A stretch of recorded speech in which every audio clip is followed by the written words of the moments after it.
Le Conseil des ministres s'est réuni en session ordinaire, le mercredi 2 novembre 2022, dans sa salle de délibération au palais de Koulouba, sous la présidence du colonel Assimi Goïta, président de la transition, chef de l'État.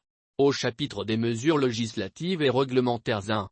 Sur le rapport du ministre de la Justice et des Droits de l'Homme, garde des Sceaux, le Conseil des ministres a adopté le processus du recensement administratif à vocation d'état civil, présentement en phase de pérennisation, connaît quelques difficultés dues à la méconnaissance des textes juridiques régissant l'état civil.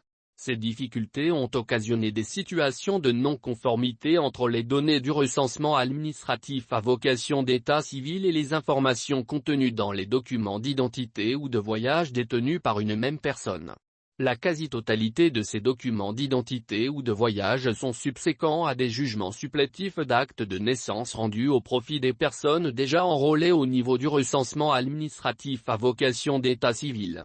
Cette contrainte liée à la différence entre des documents concernant la même personne, a été source de blocage pour de nombreux Maliens établis à l'extérieur. L'adoption du projet de loi permettra la rectification des actes ayant servi de base à l'enrôlement dans le recensement administratif à vocation d'état civil. B. Un projet de loi portant modification de la loi N-2016-046 du 23 septembre 2016 portant loi organique fixant l'organisation, les règles de fonctionnement de la Cour suprême et la procédure suivie devant elle.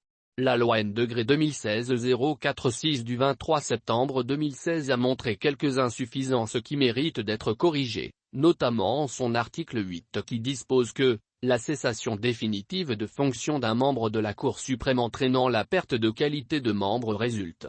Le projet de loi adopté permettra aux membres de la Cour suprême d'achever leur mandat et mettra un terme au renouvellement indéfini et tacite du mandat.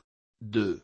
Sur le rapport du ministre de l'Urbanisme, de l'Habitat, des Domaines, de l'Aménagement du Territoire et de la Population, le Conseil des ministres a adopté un projet de décret portant affectation au ministère de l'Administration territoriale et de la décentralisation, des parcelles de terrain, objet des titres fonciers N-1252 et N-1253, du cercle de Bougoni, sise à Faragouaran, commune rurale du même nom.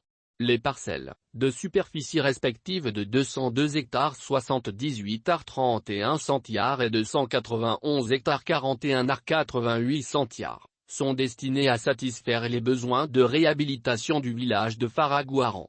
La réalisation du projet de réhabilitation permettra d'offrir une nouvelle structure urbanistique au village de Faragouaran et d'améliorer le cadre de vie des habitants par la conception et la mise en œuvre des projets relatifs aux voiries et réseaux divers ainsi qu'à l'électrification des villages de la commune. Au chapitre des communications 1. Son Excellence le colonel Assimi Goïta, président de la transition, chef de l'État, a condamné avec la dernière rigueur les propos blasphématoires récemment proférés par un individu, via les réseaux sociaux, contre l'islam, religion de paix et de tolérance. Le président de la transition, tout en marquant sa solidarité et celle du gouvernement envers la communauté musulmane, appelle celle-ci au calme et à la retenue.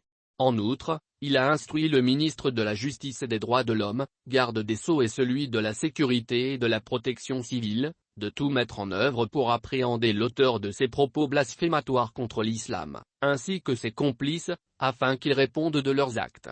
Il est regrettable et certainement pas fortuit, que cet incident se déroule au moment où les autorités de la transition ne ménagent aucun effort pour réconcilier les Maliens. Le président de la transition lance un appel aux Maliens à rester vigilants face aux actions subversives de nature à déstabiliser la transition et à ne pas tomber dans les pièges perfides tendus par les ennemis du Mali. 2. Le ministre de la Santé et du Développement social a informé le Conseil des ministres de l'évolution de la maladie à coronavirus marquée par une augmentation du nombre de cas testés positifs par rapport à la semaine précédente. Le président de la transition, chef de l'État, a appelé la population au respect strict des mesures de prévention et de lutte contre la maladie.